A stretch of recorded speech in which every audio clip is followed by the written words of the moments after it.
Oops. Let me put this up here, you guys.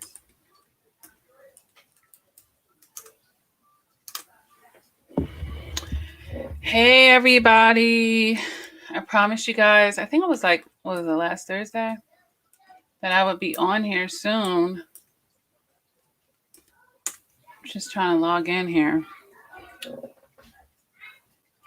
So hopefully you guys are hitting the bell so that you are notified when I, come on through these live chats. They're great times for you guys to communicate with me, to ask questions. And it's always great when I, get a moment to be able to come on here with you guys. Netflix. What Netflix? You want Netflix? Netflix is on Mia's. You guys are going to hear the twins here and there. One cake, Mom. Hold on a sec. Let me just mute.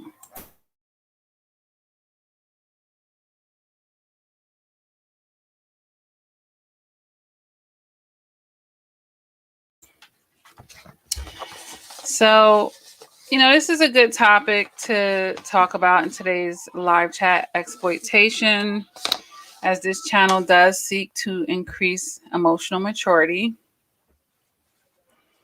And they definitely don't teach this in school. They should. They really should, honestly. But yeah, we're going to talk about exploitation, and then we're going to get into when the narcissist does voodoo or dark magic, and, just my perspective on that and some things that you guys can do to arm yourself with that. All right. So most of you have come to a channel like this because you probably, feel like you have been exploited at some point in your life. The base root of this channel does talk about narcissistic abuse. So this is exactly what a narcissist is doing, exploiting people or attempting to exploit people, basically. And what do I mean by exploitation or exploiting people? Basically taking advantage of them, right? Mistreating them, victimizing people, scheming or scamming on people. Yeah, that's basically, what we're talking about when we're talking about exploitation. And this can happen in all types of ways, you guys. You can be financially exploited, sexually exploited, emotionally exploited. That happens a lot of times when people are able to exploit you because you love them, right? Or because they're your friend, or they're your family, or maybe because you have some type of trauma, or they're playing off of your empathy. People can be physically exploited as well. This is in a labor type of way, or something of that nature is what I have in mind when I say that anyway. Psychologically exploited, when someone knows about your traumas, your triggers type of thing, or when they're the one actually creating a trauma or a trigger as well, that may not even be there. You can be professionally exploited as well, you guys. A lot of people don't talk about that one, but yeah. And here we're talking about career and business, And then, sometimes we feel exploited versus being exploited. We could throw that in there too, all right? Because feeling exploiting and being exploited can actually be two different things. Or you can feel exploited while actually legit being exploited too. And the reason why I have to mention that on a channel like this is we do talk about the cycle of abuse and repeating cycles and taking our lessons with us, But when we're not doing that, we're not being exploited anymore. We're participating in that, right? So we're kind of in agreement. When someone's being exploited, they're being taken advantage of, meaning if they had clearly known that this person was moving in a sneaky manner, they're being upper-handed or underhanded, if you will, they wouldn't have gone along with A, B, and C. That's being exploited. But when you know what's going to come next, right? And you continue to participate, that person isn't exploiting you anymore. You're actually granting them that permission, if you will. Okay, you guys. So I had to point that out on here, and you could take a moment for all of you who are still in situations to figure out if you're actually still being exploited or if you're just participating, or you're, participating in your own demise at that point, right? Or self-sabotaging behaviors, if you will. So I definitely don't coddle people on this channel. So when I talk about these topics, I'm going to give a very, I'm going to get straight to the point on it. And, some of it you may or may not want to hear or acknowledge about yourself, but it's important that I always keep it real with you guys, all right? Because I'm not going to baby you, because guess what? Those narcissists ain't going to baby you. People that are looking to exploit you, they're not going to coddle you, okay? And it might feel like they are at first, but that is a part of the manipulation. But hold on, you guys. The twins are just getting way out of hand in the background. Hold on a second.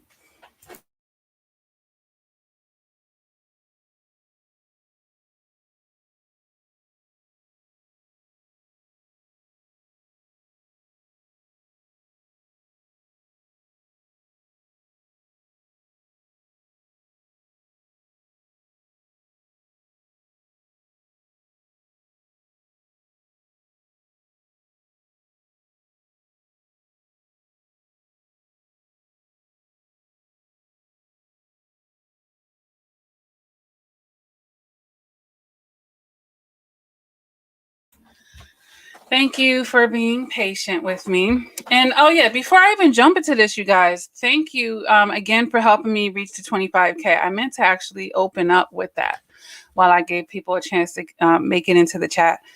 I did do a very quick, the shortest live chat I've ever done last week. Maybe it was 2 minutes or something, where I did offer the 25K giveaway, which is basically, I said the first 5 subscribers to email CoachLakia@gmail.com could get a 45-minute coaching session. Just some thank you for showing, gratitude for those that support the channel. So I do have a list here, but I have reached out to, is actually 1, 2, 3, 4, 5, 6 people. Is it 1, 2, 7 people? Because 7 people inboxed me. I was like, I'm not going to leave those 2 out there. Fuck it. Everybody gets one. So anyone that took a chance to, get that is definitely getting it. So I'm still waiting to hear back from you, Tamara and Yvette. Well, Tamara Jackson, Yvette Perez. This is your YouTube screen name.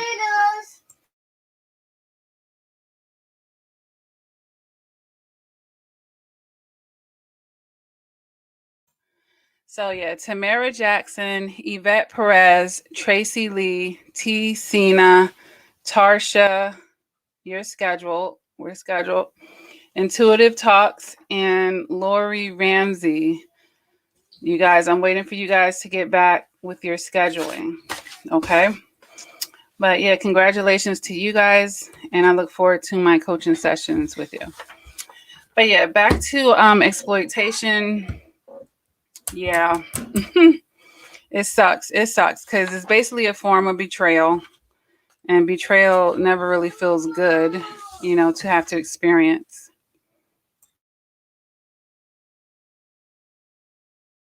But hopefully, as we increase our emotional maturity, we'll have a different outlook on it and we'll see it.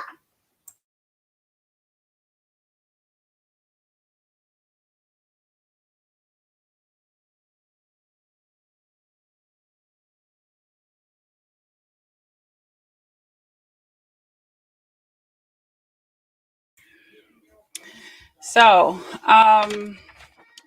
let's see, where do we start with this exploitation? I guess we'll talk about what it looks like when the other person's doing it. And then we'll get into what's making you susceptible to it. We'll do it that way. All right. So more than not, when somebody is exploiting you, this is what you're going to be feeling.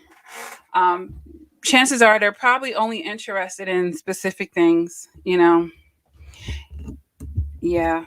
And of course, take what I'm telling you guys and use your common sense. Obviously, if we're talking about professionally, they should only be interested in certain things, right? So, on a more personal note, this sign is gonna be more relevant. Only interested in specific things. You might find that the person or the organization who's exploiting you, they're going to play off of your guilt a lot, or they're going to be playing off of your empathy, making you feel sorry about not doing this or that, making you feel liable to have to do this and that. Yeah, so guilt plays a big part of exploiting a lot of times. There may be some type of indirect punishment going on, or some type of passive aggressiveness going on with the exploitation. And this is where a person will try to punish you while trying to maintain their innocence, which is really manipulative. Making something a little bit harder for you while not making it obvious that they're a part of what's making it harder for you. Yeah. Pulling strings behind the scenes, doing things behind your back. Sneaky. This is that whole sneaky energy that we're talking about here. So you have to be the type of person in this type of world where you have eyes behind your head type of thing. You're not just looking at everything that's right in front of you. You're able to see subtle things. You're able to be somewhat of a detective. That's someone that's able to be a critical thinker, you guys, because people are getting craftier and craftier in this world. Okay. It is not for the meek. So we're going to have to up our intuitive game. We're going to have to up our observation game here, feeling people's vibes and energies. Okay. Like we have to become a lot more intuitive with things. And the great thing about it is you can tap into yourself. But oftentimes the person that's being exploited is exactly the opposite. They're not tapped into themselves the way that they should be. And it's that disconnect with the source in themselves that makes them that more vulnerable, other than just being really naive, and not having a lot of life experience. So, yeah. Another thing you'll find out when someone is exploiting you is, they've taken inventory or did some type of intake on getting your weakness. Nene Nays and Mia Maya is about to be put down for a nap. I don't think they want to. Hold on, you guys.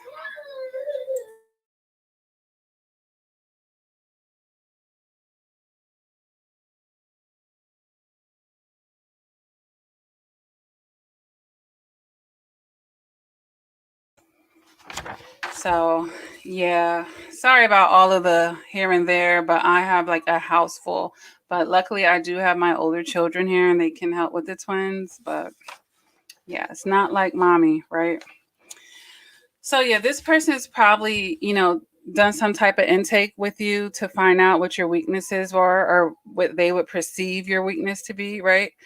And what your desires are. So, someone that's looking to exploit you, they definitely want to pay attention to those type of things about you because that's what they're going to use, So if they know that your desire to be in a relationship is more meaningful than anything else to you, like your own self-worth and all this and that, bingo, that person is going to try to exploit you for that if that's, what they're seeking to do. So, or whatever your weakness is. That's why when you watch all these movies, they'll find out, they want something, they're going to hold somebody hostage. They're going to, oh, they love this person, so I'll be able to control them if I, dangle this over them or take this from them or have them perceive that they're going to lose this or that. So, this is where we have to be careful about and this is something I was going to talk about later on, being out of balance in some way, some shape, form, or fashion. And when I say out of balance somewhere, is underdoing something and while overdoing something else. Okay. Because when we're being exploited for any type of reason, usually we're underdoing something and overdoing something else.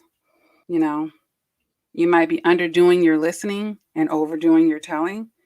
You know, you may actually be underdoing your thinking by overdoing your idealization or idealizing of a situation, basically.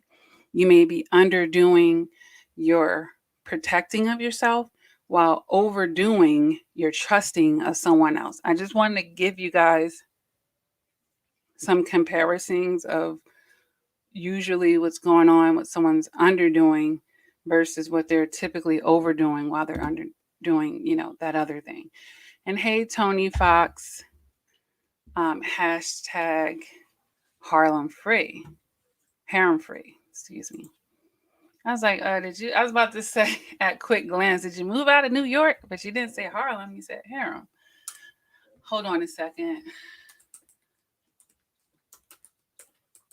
Make sure my computer. Uh, and how is everybody doing anyway?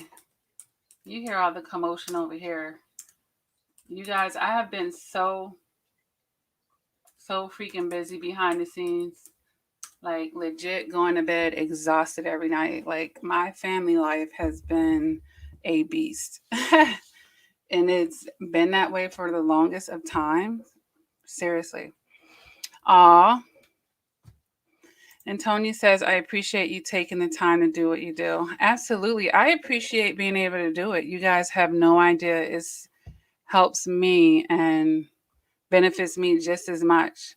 It's like my downtime. It's like consider me having a glass of wine with you guys, having a moment of break from the organized chaos of my family life. Seriously. But yeah, it's important. And trust me, I know firsthand because I've been emotionally immature in my life. I have been taken advantage of at times in my life. So I know what it feels like to be exploited in life. And, this is just like my each one teach one, reach back type of thing. And, being as though I didn't have a lot of support, I had to learn life through living it. I didn't have my mother passed when I was 7, didn't have a lot of elders in my life that was just pouring all this wisdom into me and giving me this wise counsel. And so I had to do things on my own understanding. And you know how that is. It's like a country girl coming to the city. You might be about to get ate up, honey child. So yeah. And I always say on the channel, you guys don't have to learn everything the hard way. You don't. So hopefully with a live chat like this, you could take something away from it to help you on your journey. And that's the goal with all the content basically. Hello, Sylvia DeLong. Welcome to the live chat, sweetie. So yeah, I know what it feels like. And that's how God can use me. And that's how he can take lemons and make lemonade. That's what he does. And that's what you guys should be doing too, because I can't reach everybody in the world. So, hey, you guys are in positions as you grow and increase your emotional maturity to reach back and share with someone else as well, or as many as you can. But yeah, we were just talking about being out of balance somewhere when you're being exploited, and just, especially if you are trying to get closure from a situation of betrayal when you were exploited, you're trying to piece it all together so that you can take your lessons. Yeah, you could sit down and think about, hey, where was I out of balance in this situation? Some things may be extremely obvious and then others may not be obvious. So we're going to talk about a few things here in this live chat. Yeah, so they're going to be paying attention to your weaknesses and your desires, or what they're perceiving those things to be. All right. You might find as well when someone is in that energy of trying to exploit you anyway, whether they're successful or not, you might feel that your confidence is, coming down since you met them, or what they'll try to do is increase your confidence in what they want you to do, you know? So they're trying to take your confidence away from anything, of course, that's going to go against, the direction that they want you to go in. But at the same token, they might actually try to increase your confidence and the agenda that they have for you. So this is really important here for someone who may be shaky with their self-confidence. See, what they're giving you when they're trying to increase or decrease your confidence, it's not your self-confidence, but honestly, to someone in a broken state that has that shadow work to do, um, that person is actually giving them or molding their confidence. And then, this is the codependency here, where you're getting your identity and your self-worth based off of how other people are interacting with you and how those relationships are going. So, yeah, if you're already not taking control of that yourself, and that person, can then seep through and control your confidence, which is very powerful. Because, obviously, when we don't have the confidence to do something, we're not moving on it, right? So that's something else that's going to be coming into play. They may actually make you question reality. And this is even on the highest of schemes, highest of levels, when we're talking about like those Ponzi schemers and, people doing credit card stuff. But, you can be exploited on much lower levels as well. And once you start piecing these things together, you might even, try to bring it to them, because maybe there's still enough trust or gaslighting going on to, in your mind, where you're trying to get some clarification, or, sometimes as empaths, we're trying to make sure, because we don't like to accuse people of things they're not doing, right? But what we have to understand is crooked people, they're just not going to admit it anyway. So you trying to make sure with someone who has ill intentions, for someone who is definitely guilty, they're not going to come clean, you know? So they're going to be making you question reality, because you're going to be like, wait, did I just see that? Did I just hear that? Did they really do this? And getting that clarity from them is just something you're just not going to get. Why would they do that, right? There's no incentive for them to blow their own spot, right? And look like the bad guy and tarnish their image, especially if we're talking about narcissists here. So yeah, there's going to be questionings of reality going on when you're not, as solid in yourself. You can trust that you seen what you seen, you heard what you heard, you felt what you felt, you know what you know. When you get into that energy, it doesn't matter what somebody said, or, they could be getting an Oscar for their performance, tears and all, and don't feel like crocodile tears. And yeah, you'll be like, look, it is what it is, because you're going to choose your reality and your interpretation and your perceptions over theirs. All right. Another thing that you'll find with people with that's trying to exploit is drastic personalities. Let me cut my other phone off, you guys. All types of interruptions. Is it the Mercury retrograde yet? It must be nearing. It must be nearing. So, because I feel that energy coming through. But they'll have like drastic personalities, and that's the other thing that make you question like the reality of something. Like one moment is this way and one moment is that way. It's also that bipolar energy that a lot of toxic people tend to have with them. But yeah, like one moment somebody's really sweet. Okay, this person's calling me a lot. Hold on. It might be an emergency. Hold on, you guys.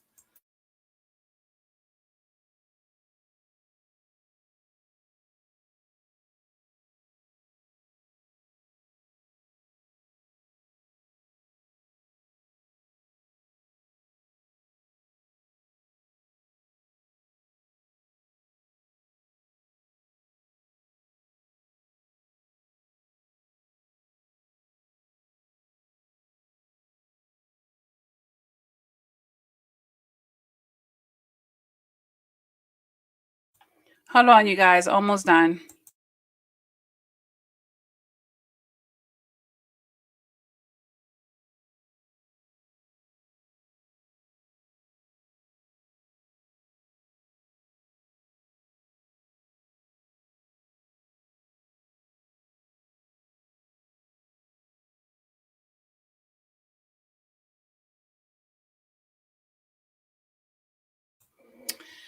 Yeah, sorry about that, you guys. Thanks for hanging in there. But yeah, you'll see drastic personalities or displays of their personalities where, 1 minute is sweet and kind, and then another minute is mean and cruel, like hot, that's the hot and cold push and pull as well. Or you can see drastic personalities with how they're treating you versus how they're treating other people. And then later down the line, you'll see they'll be treating you that way. So that can play out in all different kinds of ways. All right. And also with the exploiting, you'll find that there's going to be expectations of sacrifice. You're going to be making some type of sacrifice, and the person is going to feel entitled to it. And they'll actually create an atmosphere where that entitlement will seem to be justified in a codependent person's mind, or toxic empath's mind, or maybe just someone who's naive, and you'll be making sacrifices for them, basically. And if you're making a sacrifice, that means, yet again, we have a balance thing where you're overdoing something and underdoing something else. So we could talk a little bit more about what they're playing off of here. And I mentioned it earlier on the emotional when I said love and family and friends and trauma and empathy. But we could just talk about unconditional love. I'm not a firm believer in unconditional love. And some of you be like, what? What? Because I do feel like society has a traditional stipulation on what love is, and they'll paint a picture of it being unconditional love. Well, you know what? I don't agree with it. I don't. I think there's extreme limited conditions where a love could be unconditional in a certain sense, and maybe like with an infant baby or a very young child, you know. But even as we get into teenagers, even at that point, your love, you have to have conditions. You have to have conditions, you guys. Even with your own children, as they become adults, you have to have conditions on it. All right, and I think that whole idea of unconditional love keeps us in situations longer than we should be, because we have a toxic perception, and that's that down ass chick, right? Or, the struggle of that we hear about, that people stay in situations that are lopsided, where their needs aren't being met because they love that other person, and they're attempting to love that other person unconditionally while not loving themselves at that point. If loving someone else means I can't love myself, something's wrong with that picture, right? Right off the rip. And that's what we have to think of. Sacrificing your self-love, that's not love. There's something else going on, and it's probably codependency, right? So when someone's exploiting you, they know you have that kind of thinking and rationale, the toxic perceptions, the unconditional love type of thing. They're going to play off of that as well. They might also exploit you with something called a divide and conquer. This is where, I don't like it where they try to get you to minimize or cut off contact with people who actually do love you, might have your best interest in mind, might be able to look from the outside in and see things in a way that you won't, because you're up close on it and you're too emotionally tied up, whatever the case may be. So, the manipulative person will try to exploit you by isolating you. And that's what abusers do, generally speaking. They want to isolate you from your support system. They want to isolate you from wise counsel. And then they don't even want the wise counsel to know, what the hell is going on. They might say something like, this is our business. Don't tell them this and that. Or, we should have privacy. And the funny thing is that same person isn't extending that privacy to you. And this is just how when we think about a narcissist exploiting and running off at the mouth and telling all of your business, right? But they want the utmost privacy with their shit, right? They want that to go to the grave with you so that when they do the smear campaign, there's only one side there, which is theirs. So they might try to do some type of divide and conquer where they're either trying to stop you from having that conversation and or talking to the people that are on your side. So that's the funny thing, right? They want to stop you from talking to them and then they'll go talk to them, right? And tell them and fill them up with the perceptions that they want. And so many people are emotionally immature that even the people that love you, they might feel confusion over this, you know. But usually they'll come tell you, at least if y'all have a real friendship, if there's real respect there, you'll find out. And you'll have your moment to clarify things.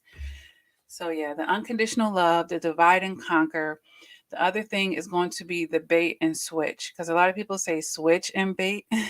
I say bait and switch. Just because exploitive people are going to present one way, and then yeah, there's a switcheroo. They might even lie. I didn't promise you this. I didn't say all that.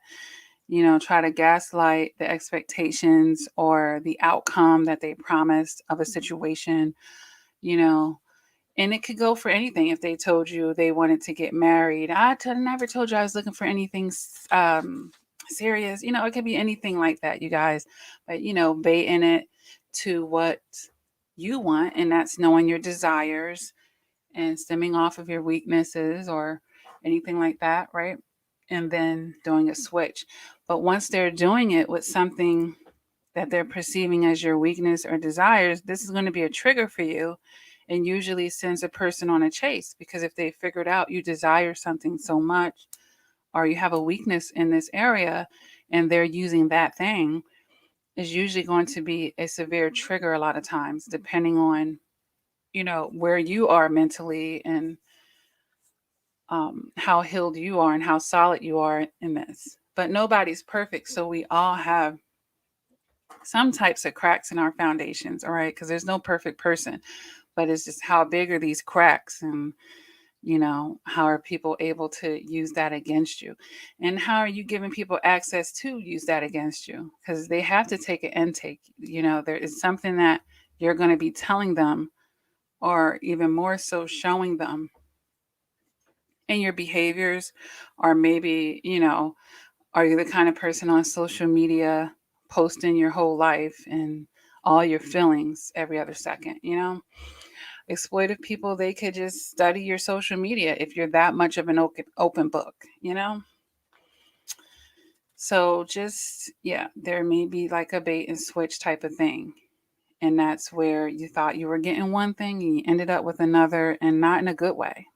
Not in a good way, you guys. And another thing that people do when they're exploiting is they create a false sense of connection and security. And that's really how they're gaining your trust, you guys. But, like I said, it's certainly a false sense. So it's going to be up to you guys to become better at understanding what's a false sense versus something that, chances are it's probably solid, and not believing, every I love you is not an I love you. Everybody says I'm loyal to you is damn sure not telling the truth. And it's just understanding these types of things and then understanding life. I mean, I bring up the Bible a lot when I talk about things because it's just so relevant, from me to you. And that's the way that I'm able to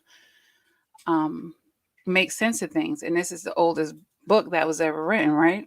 So even in that book, and we've seen all the betrayals that happened in there, but if we just take it to Judas, look how close he was. Look how close he was to Jesus, right? But it didn't stop him. If anything, dark energy will use the people closest to you. And I'm not saying this for you to just always be on some type of lookout, but just so that you're not devastated when, a person near you is being used in that way. Because it's just how it works, you guys. It's how it works.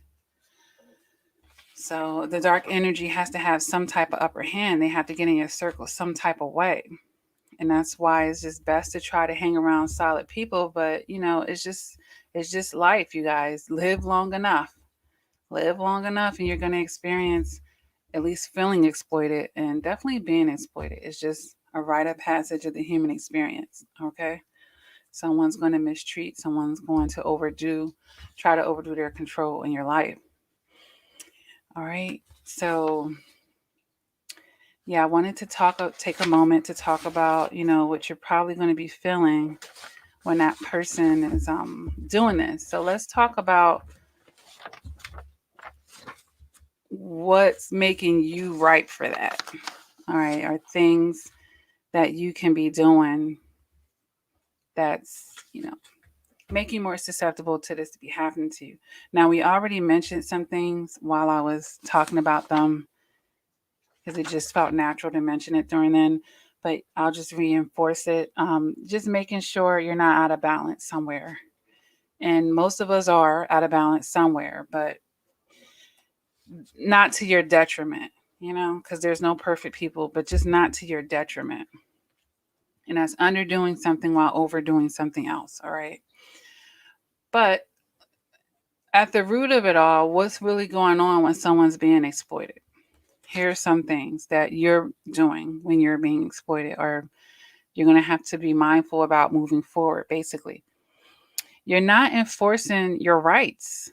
When someone's being exploited, a lot of times they may not be enforcing their rights to being respected, their rights to have a voice, their rights to express themselves, their rights to even have feelings and opinions, their right to have a want or wants and needs.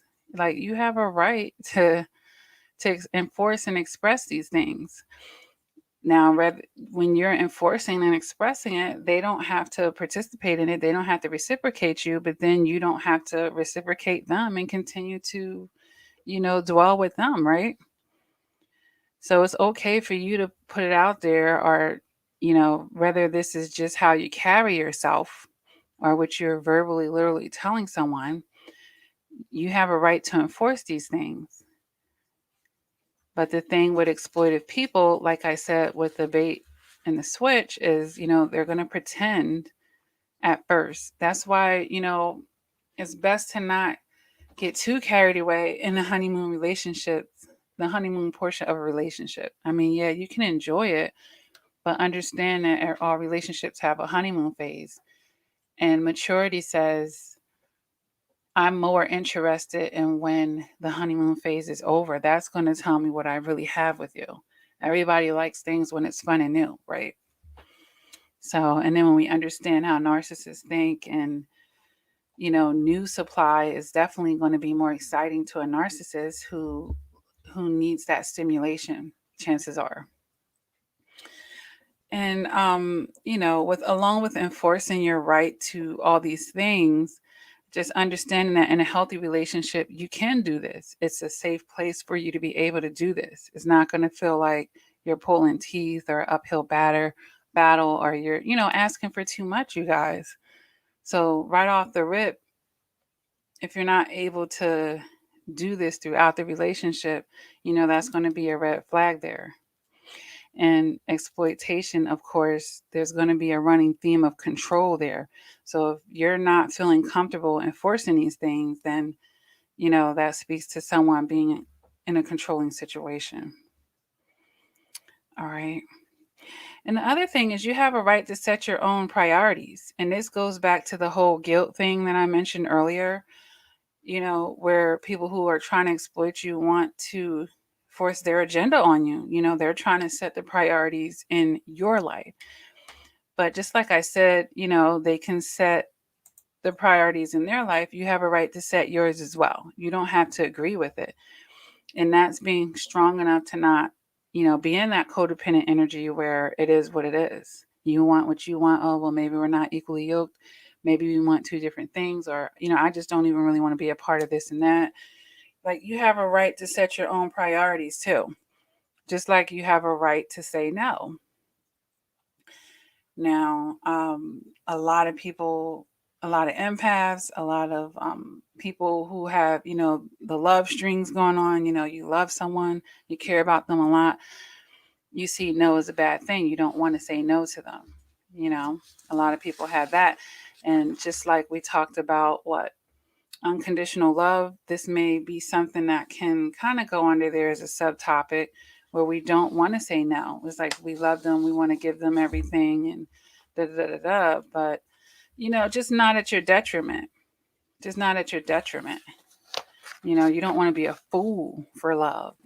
That's what kind of end up making people be a fool for love, right?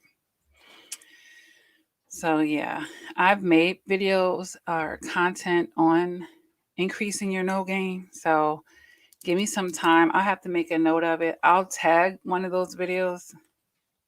Let me just write that on here. Tag no game video. Yeah. And I give you guys tips and tools on how to get better at saying no if you're struggling in that area. So feel free to check that out. So along with not saying no, and I mentioned earlier, just not protecting yourself, just leaving yourself vulnerable, getting into situations and contracts that are not to your best advantage, especially if you care about someone and love other people. Sometimes, you're thinking about their best interest over your own. But I want all of you to get in the energy of loving yourself that much more, or just at least loving yourself as much as you're loving other people.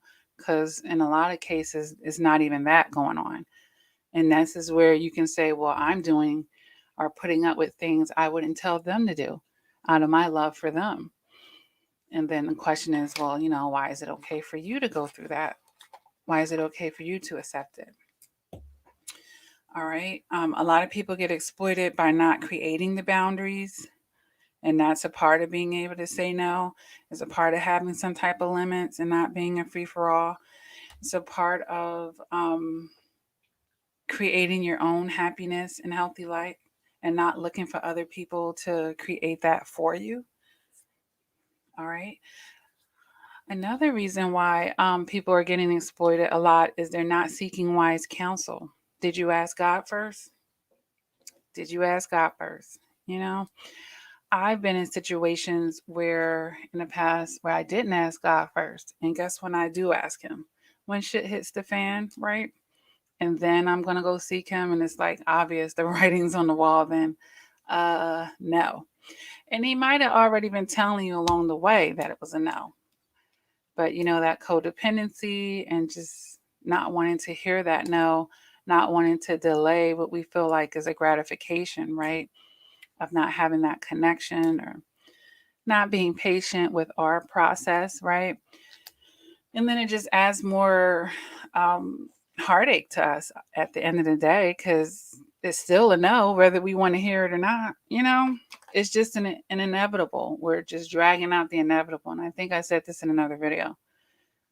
When we're not listening to God's no, all we're doing is dragging out the inevitable. We're not smarter and wiser than him, right? We're just not. So if he said no, it was for a reason. But if we want to make it a temporary yes, and then it's going to, just make us miserable anyway, and then it still ends up being the no. So all it's doing really is delaying us from the real yes. So not seeking that wise counsel when you meet new people, man, the first things you should be doing, God, reveal to me. Reveal to me, should I let this person in? Should I be doing this with that person? Let me see. Open my eyes and my ears and my mind, God. Let me see what I need to be seeing. That's what you need to be saying right off the rip. Seriously. That needs to become like a knee-jerk thing with you. And then when he reveals it to you, believe it. Don't get upset about it. Be thankful. Yeah. So we got to get that wise counsel, you guys. And you might have a confidant too that may be wise for you to turn to, but just make sure it is a real confidant that has wisdom to offer you and not, necessarily someone that's kind of in the same boat and the same thinking, someone that has more experience to tell you this stuff. So yeah, not seeking that wise counsel. So let's talk for a moment about being sexually exploited. I did want to take a moment to talk about that because it goes beyond, the obvious things of being perhaps raped. It goes beyond that. And people who are forced to prostitute, because those are the ones being exploited. Some people would say all prostitutes are being sexually exploited, even the ones that are doing it for money of their own free will. Um, I don't know if I agree totally with that. I mean, yes, someone's exploiting their want to have money by taking the sex, but it's consensual they're doing it. So to me, for the prostitution part, it's more so the ones that are like, their life is someone's like, you ain't going out and doing this, I'm going to kill you. They're being exploited in that sense. That's how I kind of feel about that. It's kind of how I feel about that. But sexual exploitation, you guys, can happen on all types of levels. And I don't want you guys to take it to an end all be all where you think that an actual sexual interaction has to occur for you to be sexually exploited, because it's totally not the case, which is why I did want to take a moment to talk on here. Because I know I have people listening of all ages, and some of you might even be teenagers. So this is good to know as well. But even if someone is just talking sexually to you verbally, even if someone brushes against you, okay, or tries to get you to do sexual favors, like oral sex or just even just touching on their privates.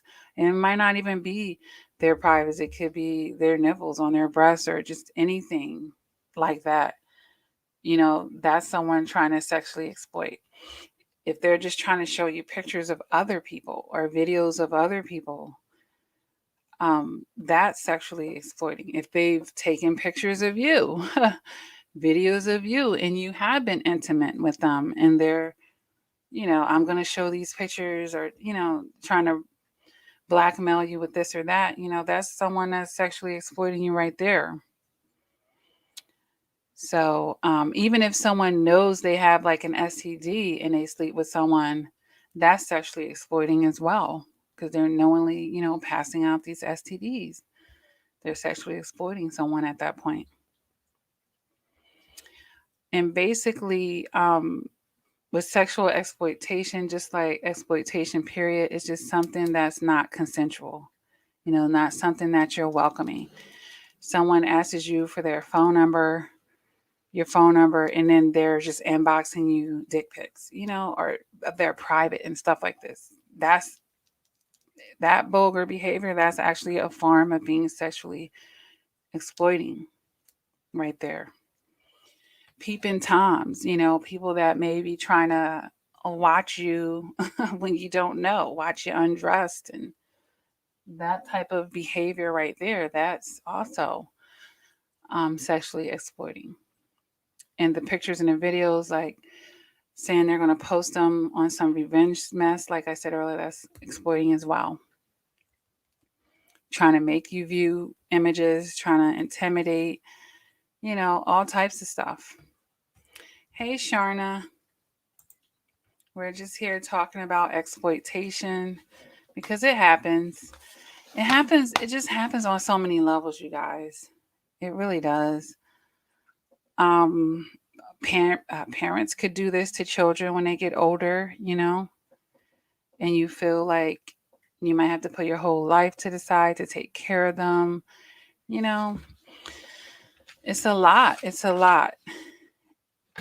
It's a lot. But the whole thing about it, you guys, is to avoid being exploited, you have to have the courage to have a voice. You have to have a courage to have boundaries, to say, what you will and will accept, whether that person is going to like it or not, whether they're going to try to make you feel shame or guilt, or they're going to feel entitled or like you owe them something.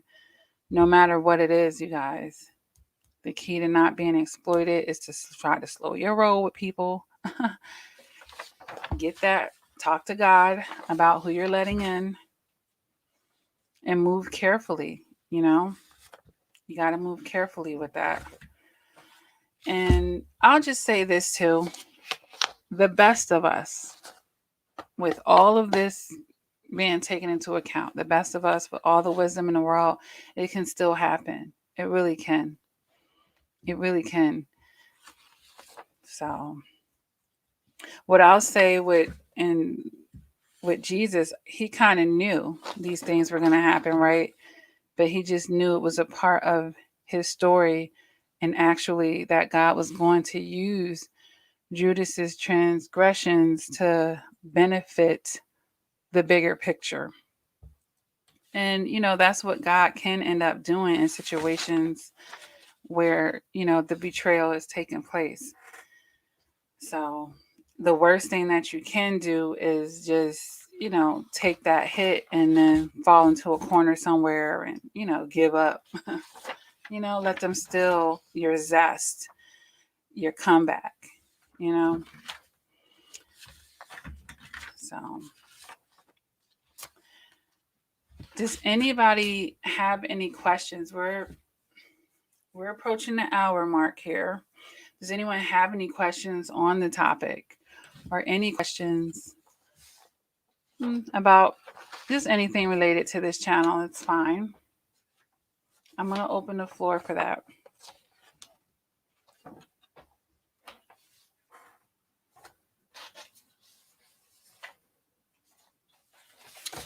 And I'm thinking about it, you guys. I don't know if I want to do this, but I'm thinking about it.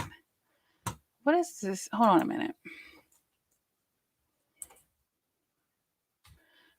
I don't want to. Let me make sure I say this person's name right before I.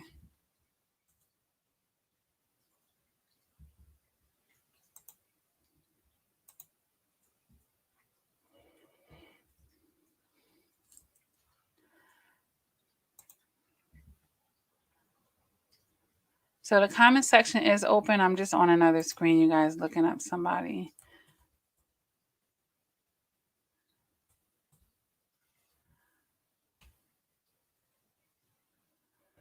Okay.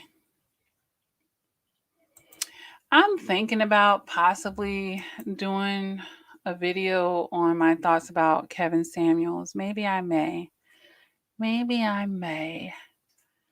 Maybe I may. I do have some thoughts on him, you guys. Don't know if you're interested. But every now and then I will talk about a hot topic.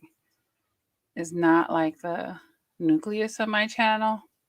It's not a gossip channel or anything like that. So when I talk about him, it's not going to be from a gossip standpoint. Just as we talk about toxic masculinity, if you will, I may.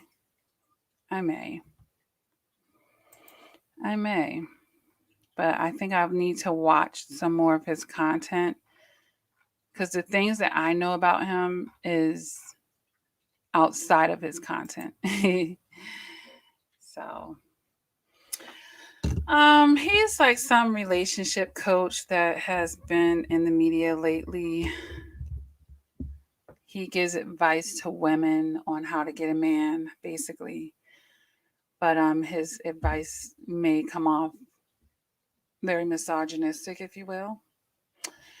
And yeah, pretty much. It can be a little racy. But, he's the voice to men who believe and think as he does, whether I agree with it or not. There are people who agree with what he says. So, and there are women who listen to everything that he says and runs with it. So, as of late, he's just been in the media a lot. So I've actually never watched one of his videos. the things that I know about him are just more so astrological, where I looked at his natal chart compared to how what I hear about how he presents himself on his channel and whatnot.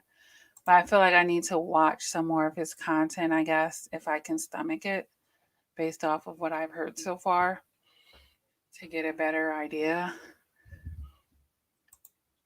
But, it's something I may do. Just looking at the title of some of his videos.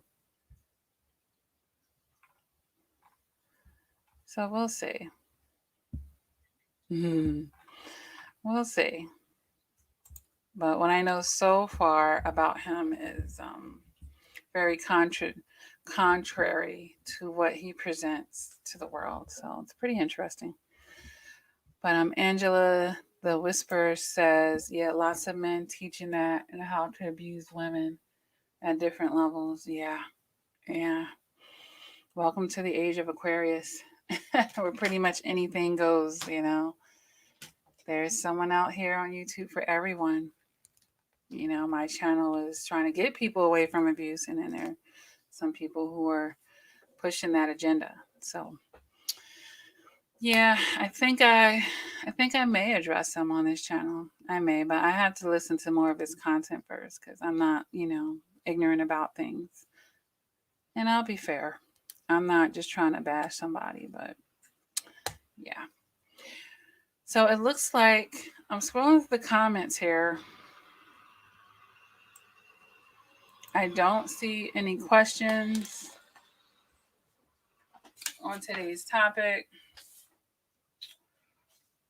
I'm gonna open the floor. All right, so I guess we could talk about that second part of the topic. I completely forgot about that. You know why I forgot about it? It's because the live chat up here, it doesn't show me. I have a long topic or long title for this live chat. It only shows me the first half. But let's talk about the voodoo, right? Some of you probably came on just for that. And you probably was like, wait a minute. Oh, wait a minute, honey. You said we were going to talk about this too. Let's get into it, you guys. So, these narcissists, they're crafty, and some of them can be witches, or some of them can work with witches or people who work in that type of energy, who call themselves casting spells on people, right? Especially when you try to move on with your life and whatnot, they might try to if they know a little bit of this stuff, they might try to get someone to bring you down, to send some dark energy your way. So I wanted to take a moment, of course, to address that. So I'm going to give you guys a really good tip on how you guys can really stay prayed up with this. Let me grab my Bible real quick. As I want to make sure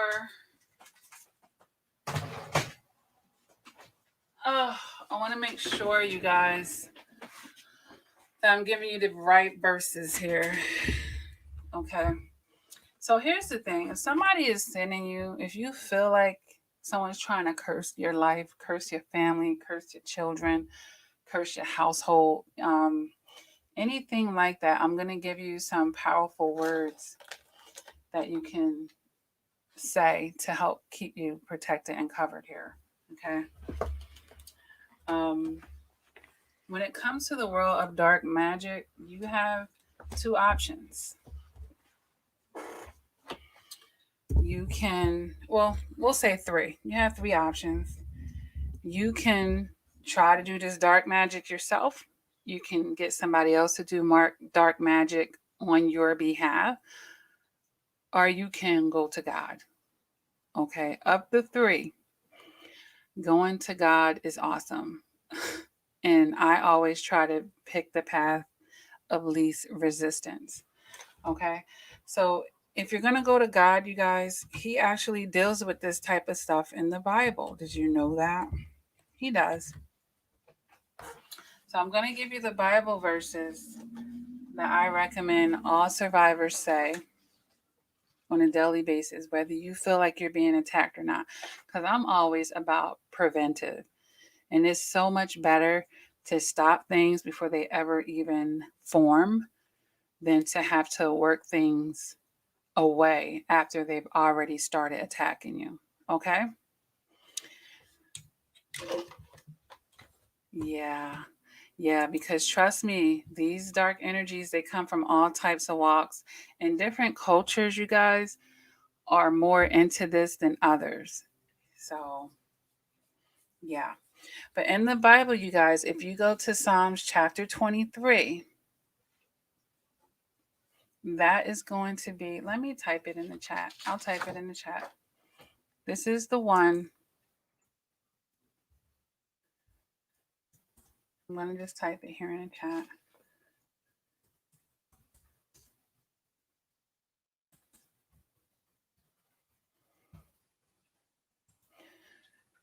So Psalms chapter 23, that is going to be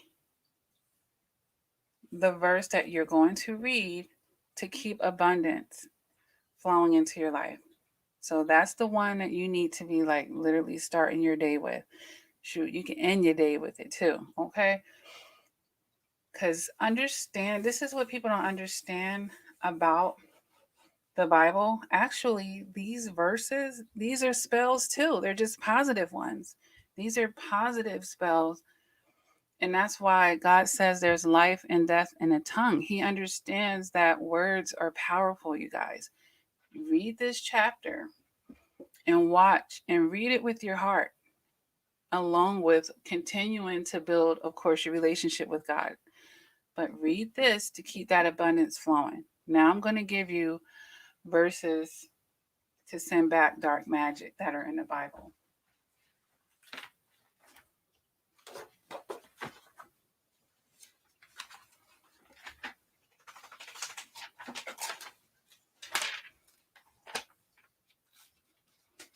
And I don't know if you guys want me to read Psalm 23 while I'm on here.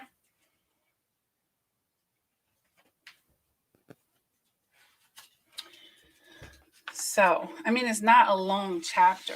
It's not a long chapter. I'll go ahead and read it for the sake of it. Why not? I got a moment. Let's read it. So Psalm 23 says, "The Lord is my shepherd." And some of you may already know that who are well versed in your Bible, but this is a great, like I said, for abundance and in receiving God's goodness and all of that and continuing to, have an open energy and be an open vessel for that.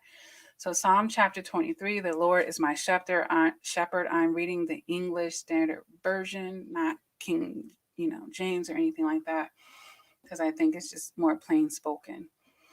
"The Lord is my shepherd, I shall not want. He makes me lie down in green pastures." Okay, if we got green pastures, that thing is thick. It is watered. Okay. "He leads me beside still waters." Right. How easy is it to go through still waters?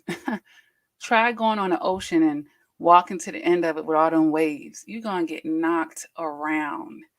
Still waters is what you want. All right. He restores my soul in the healing process, you guys. This is what you need. And every day you want to reset and restore from the day, right? "He leads me in paths of righteousness in his name's sake," right? Not in some exploitive, manipulative person's agenda and in their sake, right? In God's sake, because if we're in God's sake, of course, we are going on the best course path that we possibly could be at that given time, right? "Even though I walk through the valley of the shadow of death, I fear no evil, for you are with me." For you are with me. Your rod and your staff, they comfort me, right? And there's nothing better than the embrace of the Holy Spirit. "You prepare a table before me in the presence of my enemies." This is how God blesses you after you are out of that situation. You're going to get blessed and he'll let them see it. Because guess what? Once he blesses you with it, they can't touch it. No way. All right. And I made a video, you guys, about how envy is so thick with this dark energy. And people are exploiting you a lot of times because they are envious and jealous. Okay. So, yeah, he's going to prepare a table before you in the presence of your enemies. All right. And then it says, you anoint my head with oil, my cup overflows. Right. Because we're not in that codependent energy. We're filling our cup up. We have proper self love. It's overflowing because God is sending that harvest. Surely goodness and mercy shall follow me all the days of my life. That's what you want to speak into your life. And I shall dwell in the house of the Lord forever. Because, of course, that exploitive person, they're trying to get you to dwell, in the dark energy. And we're trying to stay in the light around here. So that is Psalm 23. I did like a little bit of a commentary while I was reading it, but you guys get the gist there. That's a beautiful passage that you want to speak into your life each and every day. I've even trained my children to say this. All right. Shoot, and you can start praying now for your children's children and all the generations to come. All right. It's people right now being blessed from their great, great, great grandmother because she had a prayer life. She knew what to say. All right. Now, let's talk about Psalm 91 here because that's the one that you're going to say when you feel like someone's trying to curse you or trying to send some dark energy on you. Let's see what we have here. Hey, Tracy, welcome to the live chat. And Psychic Dashed in the Vampire Slayer says, I have encountered and seen the seraphim for a face being. Never knew it existed. Didn't know it was actually in the Bible till 2 months after. Hold on, I'm just reading all of this. I found an eye.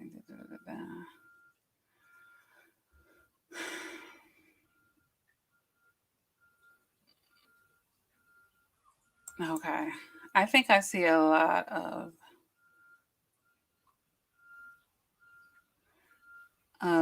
typos here to be able to decipher all of that. But yeah, you guys, Psalms 91, my refuge and my fortress, that is the one that you're going to, read to be delivered from the dark magic. And then this is what that one says. He who dwells in the shelter of the Most High will abide in the shadow of the Almighty. In the shadow, okay? Not before, not leading, not in any type of control, in the shadows, okay? I will say to the Lord, my refuge and my fortress, my God in whom I trust, for he will deliver you from the snare of the fowler. See that? 91, verse 3. And from the deadly pestilence. He will cover you with his pinions, and under his wings you will find refuge. His faithfulness is a shield and a buckler. You will not fear the terror of the night, nor the arrows that fly by the day. That's important, you guys. 91, verse 5. And when they say the terror of the night, it's just not something literal at nighttime. But yeah, you're not going to fear at nighttime. But during your dark hours, during where you feel like people are persecuting you, you're not going to have fear. And the arrows that fly by the day, arrows is all the stuff they're sending at you. That's the dark energy right there being sent to you. You're not going to have to fear that, you guys. All right? Nor the pestilence that talks in the darkness, nor the destruction that wastes by noonday. So basically, they're hitting all the time periods of the day. Don't you worry about it. 1,000 may fall at your side, 10,000 at your right hand, but it will not come near you. Okay, listen to that. 1,000 people can fall at your side, meaning they're going to come. 1,000 people can try to come and attack you. And at your right hand, 10,000 people try to come against you, but they're not going to come near you. They're going to try, but they're not going to come near you. You will only look with your eyes and see the recompense of the wicked, because you have made the Lord your dwelling place. That means because you're walking with the right energy, you're on the right side here. The Most High, who is my refuge. No evil shall be allowed to befall you. That's right there, you guys, sending that dark energy back. No plague come near your tent. That means no curse, none of that, you guys. Verse 10, chapter 91, verse 10. For he will command his angels concerning you. You're going to have that shield, okay, in all your ways. On your hands they will bear you up, lest you strike your foot against a stone. You will tread on the lion and the adder, the young lion and the serpent you will trample underfoot.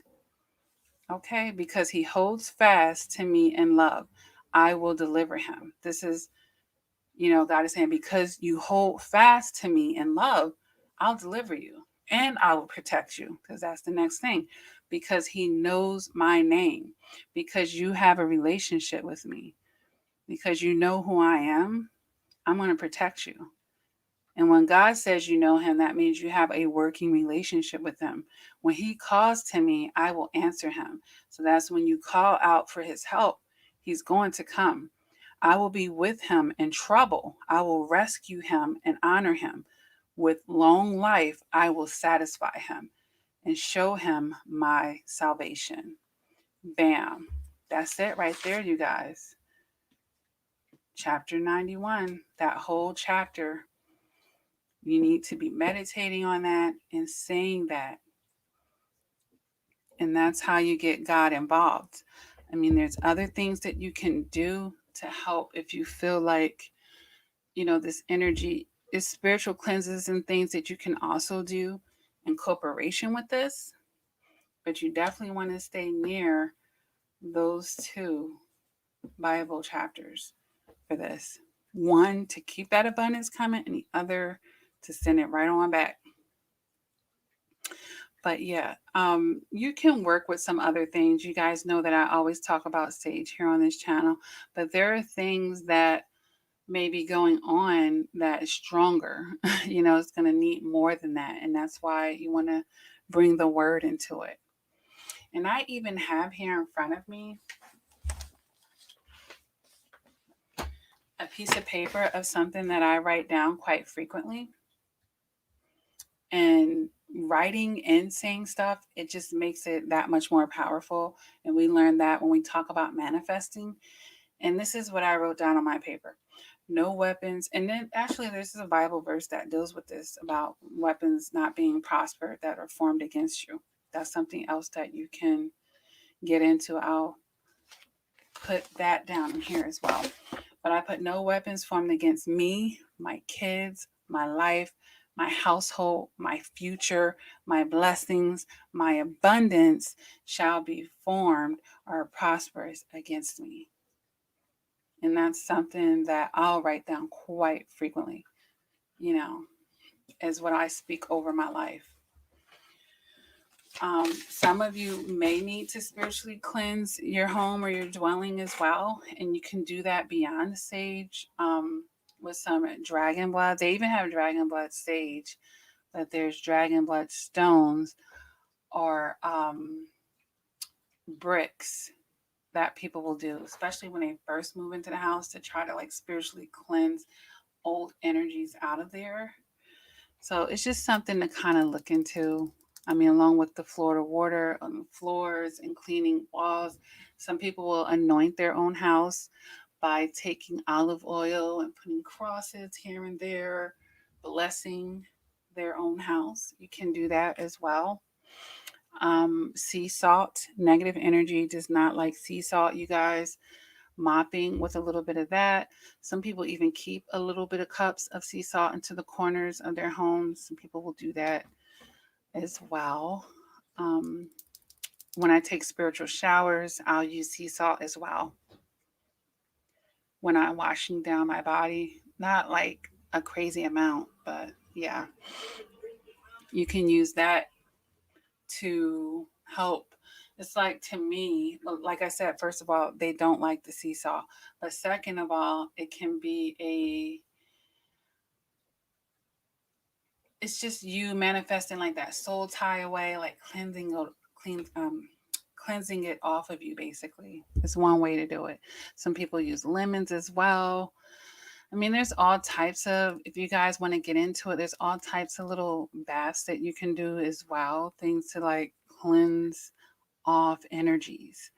Um, Another thing that I do is I'll take a toilet paper roll and I'll just take a sheet and a black Sharpie, put a piece of paper under it because the toilet paper is very thin and you can't write hard because the toilet paper is very fragile, of course. I do have 2-ply, LOL.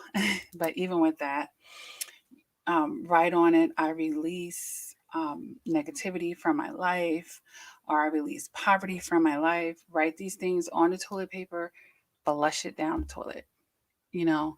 And these types of things are actually just putting it in your subconscious that you're releasing these things. That's why we go to the bathroom to release things and we send it away. Okay. So I'm just giving you guys some things that you can be doing in your waking life.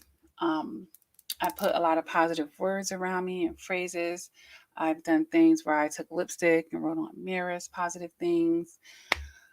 But it's really important, especially if you feel like someone is sending dark energy your way, that you fill your life with that much more positivity and you're rebuking it at that point. You're countering it. For every bad thing they're said about me, I done said 1,000 positive things. You're rebuking it. You're not accepting it into your life. Okay. So, and just even natural air purifiers. I think most of us know, like, I have an essential oil diffuser and stuff like that.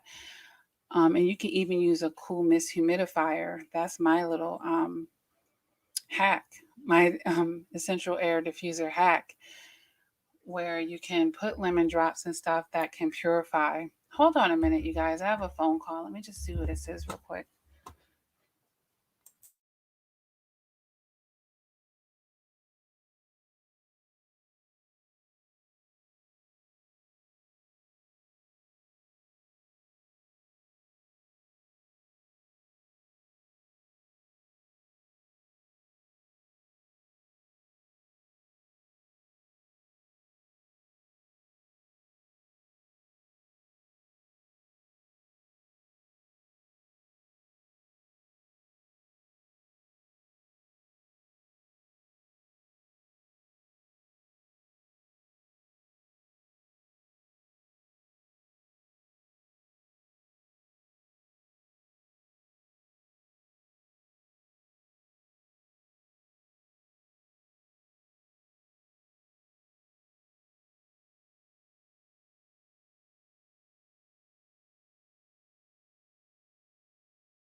Thanks, you guys. I had to take that phone call.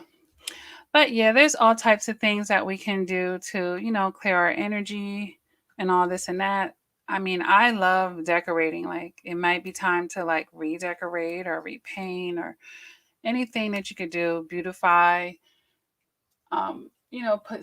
Put things. I have like this little fountain in my room, and it runs water all day because I like the sound of water. It's really peaceful. It's great for meditating. It just sets the energy. It adds to the peaceful energy in my room. It's so many things that you guys can do to like cleanse that energy. But if you feel like that's still not enough with the verses and making sure that you do the work to spiritually have the spiritual cleansing baths for yourself. I put frankincense behind my ears. I do wear different stones, healing crystals and stones and stuff. I've studied that as well. I burn frankincense, incense. I do all types of things to like keep the energies neutral and peaceful around my home. And I definitely stay on top of it. But if you just feel like it is a curse that seems even bigger than that, there are people who do work in the line of work um, who help decipher these type of things. They're called like high priestess and stuff like that. I could give you guys under this video the name of someone who may be able to help guide you along those ways. Or maybe there's two people that I know that might be able to help guide you along those ways if you feel like you need to go harder than that. Okay. But in this video, I definitely wanted to just give you some everyday things that you could do right now on your own, because honestly, there are things that, those generational curses that are just seemingly being passed down through the bloodline and whatnot, that had nothing to do with you, but because you're in the bloodline, it's hitting you as well. So are those type of things, But certain kind of curses can be broken as well. I'll just say that too. That's how someone can be the first one to finish college and not be in poverty, to break that that pattern of poverty through every generation. So, you know, all things really are possible through God who strengthens us. But I know, like with me, even though I have a great prayer life, it feels even more satisfying to me when my pastor prays with me, or someone who's been planted to the source even longer than I have, who was my teacher. You know what I'm saying? So it's nothing wrong with tapping into that and not feeling like you have to just go at things alone. So I know during this whole social distancing, my church is not open for regular service, but I am able to call my deacon and stuff over the phone if I need that extra prayer, if I want to put some more energy behind it. Not to say that my energy isn't enough, but I just want to strengthen it and bring more energy into it in the direction of, it's okay to do that. So, but I do think that the church should talk more about these things a little bit more specifically. It would be nice. I think it would help people out a lot. They understand it. These verses can help them with those types of things too. So, all right, you guys. Do you guys have any questions? I'm gonna open the floor up again as far as the voodoo aspect of things.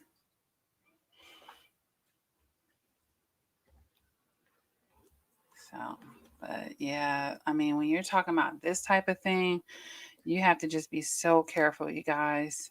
So careful. Mm. Mm-mm-mm.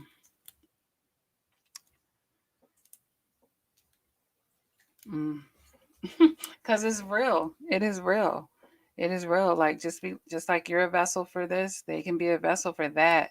And then, these demons and archives working through this person to, bring you down or bring your family down or keep you in bondage. You don't want that. But, I'll definitely end by saying it's one thing to be in bondage and it's another thing to stay in bondage, right? It's one thing to be in it and it's another thing to stay. You got to fight.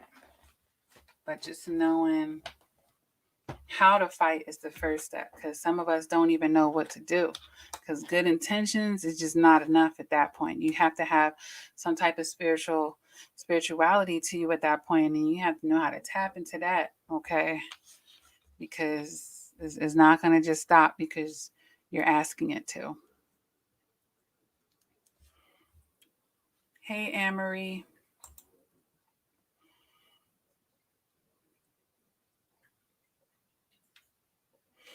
Right. Oh, wait a minute. Hold on a minute. You said how or why do people do evil? Because they feel like it's going to suit their agenda in some type of way, and they're evil filled. So, if you can go back to the Bible verse that says, a man through the fruit that he bears, right? So he's doing evil because he's of evil, right? And not consider the consequences, right? Well, when you think about, if we're talking about a narcissist here, is that we'll just use them for an example. They're not thinking clearly to begin with. They're not seeing the consequences. They're just, that grandiose aspect of being a narcissist makes them get blinded to that. They're just seeing victory. And that's, when someone is being ran by their ego, that's the thing. And then that's why to them it'll feel like God came in like a thief in a knife. No, not really. It's just you are just blinded by your own ego at that point.